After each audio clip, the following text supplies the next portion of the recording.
Hi class, I am at a farm today. Today is our first day for Puritanism, and I'm standing in front of Saul High School's farm here in Philadelphia to begin our unit, only because I didn't have the time to go up to Massachusetts and check out what the Puritans were doing up there. So I had to settle for a farm here in Philadelphia. But fortunately, Pennsylvania is full of farms, so I lucked out. And this one is actually really beautiful. Take a look at, got some cows over here.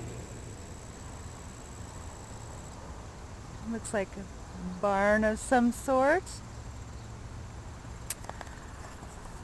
I did want to give you an overview, a historical overview of what's been going on in the state of American literature up until the year 1700.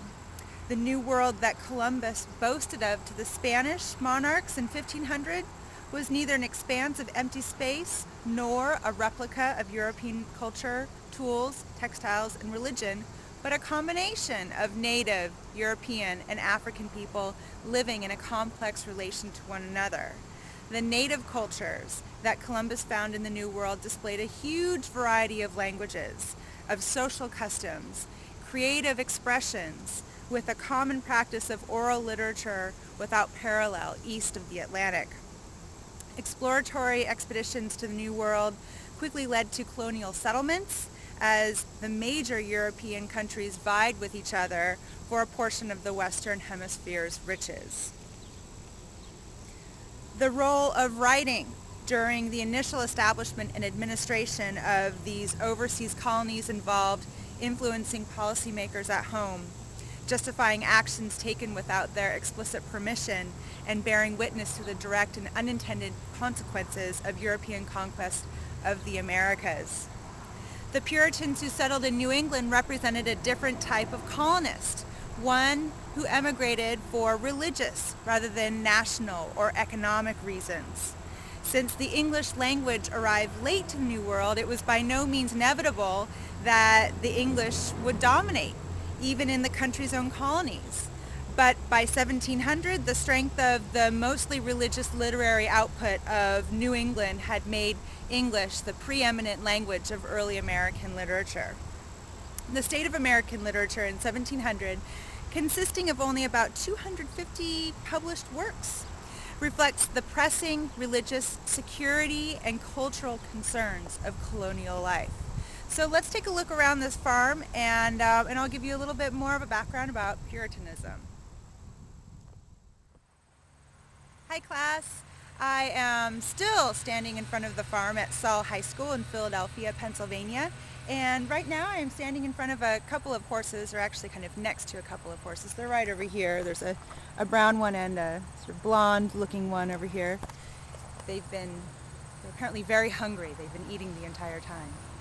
Anyway, I wanted to give you guys a good background on who the Puritans were, where they were coming from, because sometimes the Puritans can seem very, very remote from who we are today and a little bit unrelatable.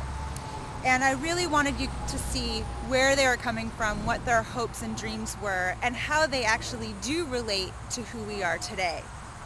We make a big jump of about 150 years from the time when Columbus, quote-unquote, discovered America, to when William Bradford sailed over here on the Mayflower. To gain a better understanding of the Puritans' entry into puritanical literature and the period in which they wrote, imagine the passage from 17th century England to the New World, okay? It was very violent. They've had a huge disruption in their life. They've gone from the old country, and they are seeking a new life in a new world that holds unknown terrors for them. They've lost their home, they've lost their kin, they've lost worldly possessions. These are things that matter so much to your own culture, to your own sense of your own identity. Think too of the sheer physical risk of this kind of dislocation. So just from getting on that ship and coming to the New World, think of the sheer risk that they're taking there. They had religious warfare that raged in Europe. They had civil war that would soon break out in the English homeland.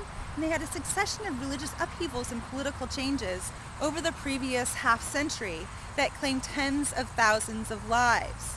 It's important to think about what mortality meant to these people and how very close at hand it was. Mortality affected all phases of their lives, not just their beliefs, but their ideas of family, of career, and of the worth of any human action or enterprise. Hi class. Now that you have a good idea of who the Puritans were and where they were coming from and what their primary concerns were, I wanted to leave you with a listing of what their primary beliefs were. They believed in the literary authority of the Bible, that the Bible was to be used as a model for their own lives. They used biblical metaphors, for example, to explain the Puritan condition. They refer to themselves, for example, as Israelites and that the New World is Canaan. They believed in original depravity. In other words, they believed that we are born sinners. They believed in limited atonement, which is that no worldly ritual or prayer is going to ensure salvation, and that no human action or gesture of faith obliges the Almighty to respond.